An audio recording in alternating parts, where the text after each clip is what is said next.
Rajasthan Lokayukta CET के लिए एक चौंकाने वाली बात, लोकायुक्त मंत्री की जांच कर सकता है लेकिन मुख्यमंत्री की नहीं, और यह कानून में ही लिखा है। चलो समझते हैं। नक्शे में देखो, जयपुर के सिविल सचिवालय परिसर में ही है लोकायुक्त सचिवालय। यहीं से पूरे राजस्थान के लोक सेवकों की शिकायतें देखी जाती हैं। पहला, अधिनियम और स्थापना। राजस्थान लोकायुक्त एवं उपलोकायुक्त अधिनियम 1973 का है।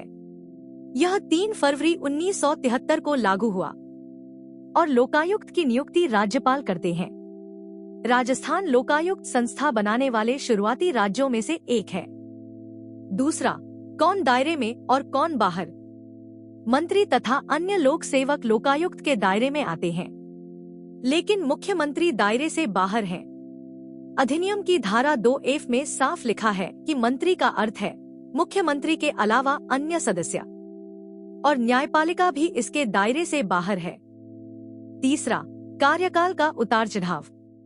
मूल रूप से कार्यकाल 5 वर्ष था, फिर 2018 में इसे बढ़ाकर 8 वर्ष कर दिया गया, लेकिन 2019 के संशोधन से इसे फिर से 5 वर्ष कर दिया गया, जो 6 मार्च 2019 से प्रभावी हुआ। चौथा, शक्ति की सीमा। यह समझना जरूरी है कि लोकायुक्त की सिफारिशें बाध्यकारी नहीं होती, यानी लोकायुक्त सजा नहीं दे सकता, लेकिन सक्षम प्राधिकारी को 3 माह के भीतर उत्तर देना होता है, और शिकायत दर्ज कराने की समय सीमा है 5 वर्ष। ट्रिक याद करो, मुझे ना, यानी मुख्यमंत्री ना, न्यायपालिका ना, ये दोनों लोकायुक्त के दायरे से बाहर हैं।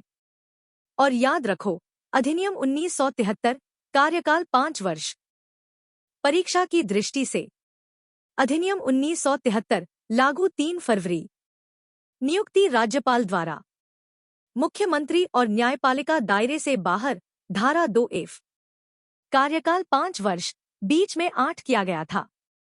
सिफारिशें बाध्यकारी नहीं, उत्तर 3 माह में, और शिकायत की सीमा 5 वर्ष। पहला सवाल, राजस्थान लोकायुक्त के अधिकार क्षेत्र में निम्न में से कौन नहीं आता? विकल्प, मंत्री, मुख्यमंत्री, लोक सेवक या पंचायत प्रतिनिधि। सही जवाब है मुख्यमंत्री। अधिनियम की धारा 2F साफ कहती है कि मंत्री का अर्थ है मुख्यमंत्री के अलावा अन्य सदस्य, यानी मुख्यमंत्री दायरे से बाहर। दूसरा सवाल, राजस्थान लोकायुक्त एवं उपलोकायुक्त अधिनियम किस वर्ष का है? विकल्प, 1970, 1973, 1993 या 2013। सही जवाब है 1973, और यह 3 फरवरी 1973 को लागू हुआ। तीसरा सवाल, लोकायुक्त की सिफारिशों के बारे में कौन सा कथन सही है? विकल्प, पूर्णतः बाध्यकारी होती हैं, बाध्यकारी नहीं पर 3 माह में उत्तर देना होता है, केवल राज्यपाल पर बाध्यकारी या न्यायालय की तरह दंड दे सकता है। सही जवाब है बाध्यकारी नहीं, पर 3 माह में उत्तर देना होता है। लोकायुक्त सजा नहीं दे सकता, पर जवाब मांग सकता है। मंत्री तक हाथ, पर मुख्यमंत्री से दूर। यही है राजस्थान का लोकायुक्त। वीडियो पसंद आई? लाइक, शेयर और सब्सक्राइब जरूर करो। समझो, सीखो, याद करो।